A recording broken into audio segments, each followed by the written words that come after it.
Market conditions, majority bearish here on the daily time frame, 11 and 3 on S&P futures this morning, relatively flat, down slightly this morning. I've got the weekly time frame here as well, which is sitting at 8 and 6. So we're at the long-term trend of the S&P 500. We've bounced off this 50% retracement, and now we pushed all the way back up to the momentum zone on the weekly time frame. This is the 236 right here at that 5540 level, and as we're sitting right here, you can also see that we're on the bearish counter trend here. This is our swing low, swing high. This is our counter trending move. We've cleared this level.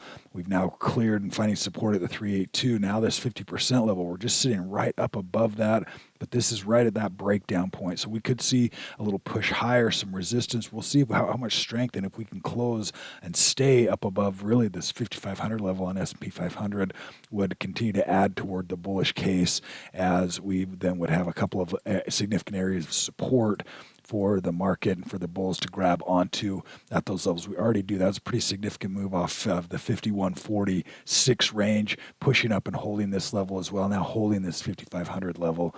S&P 500 closed out on Friday, sitting at 9 and 5 and 10 and 4. So seeing some green shoots, so to speak, some support, potential support moving back in. Also had a decent weekend where we didn't get any real volatile news items, and coming into the Monday open without having any kind of panic happening. We'll see if we're able to maintain that throughout the remainder of this week. Let's take a look at the breadth of the market. We're seeing number of stocks above their 50-day moving average on the S&P 500 sitting at 32. So also gaining a little bit of strength there from these deep oversold levels, getting more and more participation in this uptrend. It's also bullish for the markets, and VIX also continuing to pull back. Now we're at 9 and 5 on the daily time frame. This is still that weekly time frame, so a little bit bigger picture. Seeing some of those ranges where we've been at, and that we're pulling back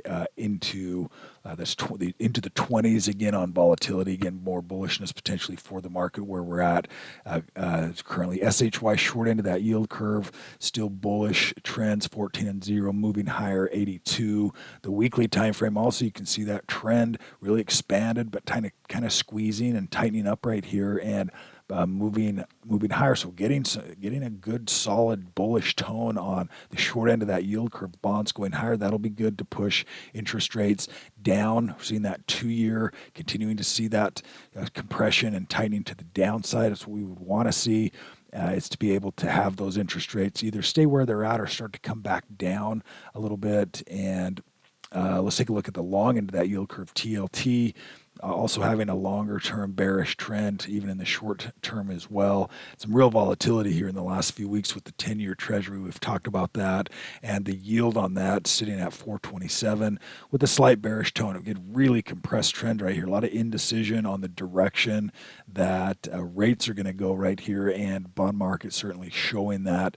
Tight consolidation, lots of volatility, kind of a bounce, pulling back as rates are pulling back. That means bonds are kind of strengthening just here a little bit, and that's really what the markets are. One of the things the markets want to see is just a kind of a quieting of a lot of the volatility and some of that fear and the surprising news items. They were just shocking, and the market was really unclear about what to do with that. Let's take a look at the Dow Jones Industrial Average. We've got 400 on the DIA, and really hasn't participated. Not as much strength here in the Dow as there was in the S&P 500. Still seeing at a neutral trend, 13 and 1 on the daily time frame, majority bearish, and well below the 50% retracement. That's 408 on the Dow. Let's look at the Qs here. The Nasdaq 100, a little bit more strength here, coming back up into that 50% level, pushing that 382 level here as well. So, this bounce has been pretty aggressive,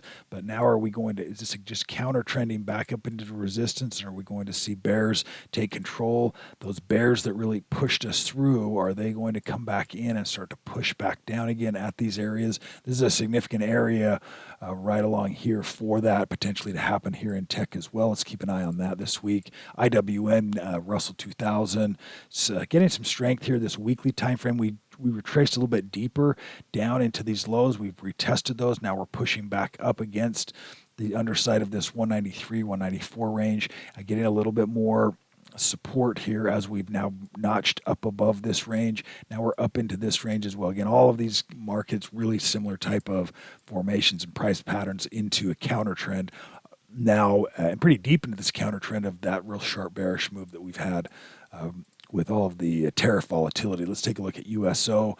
Kind of stuck right here in this range. It's doesn't look like it's going to be retesting 66. It's sitting right around that 69 range and finding some rejection right here as well. See if it can overtake that and start to push back up. That'd be a pretty significant structure shift if we could see that start to happen in oil. You can also see we're still got some work to do down at the lower end, bottom end of that range, but this could see some demand starting to come back into oil.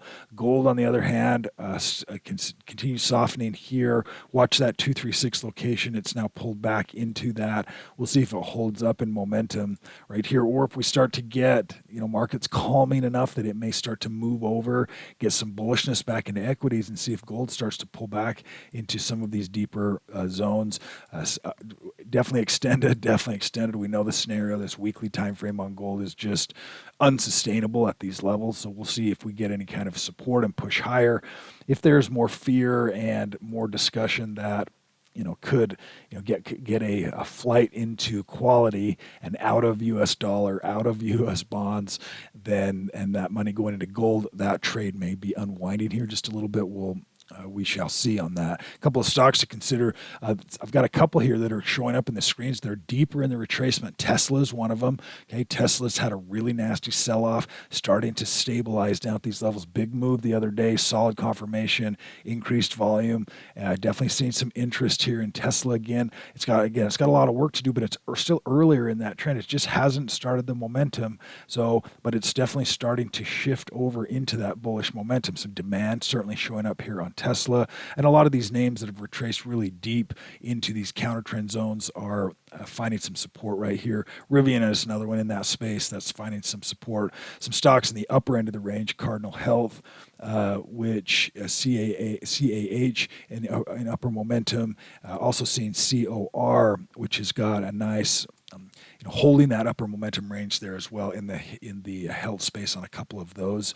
And some interesting names there in the screen to be able to go through. If you don't have access to those, there's some links in the description to be able to get you up and running on the methodology. That'll do it for today's update.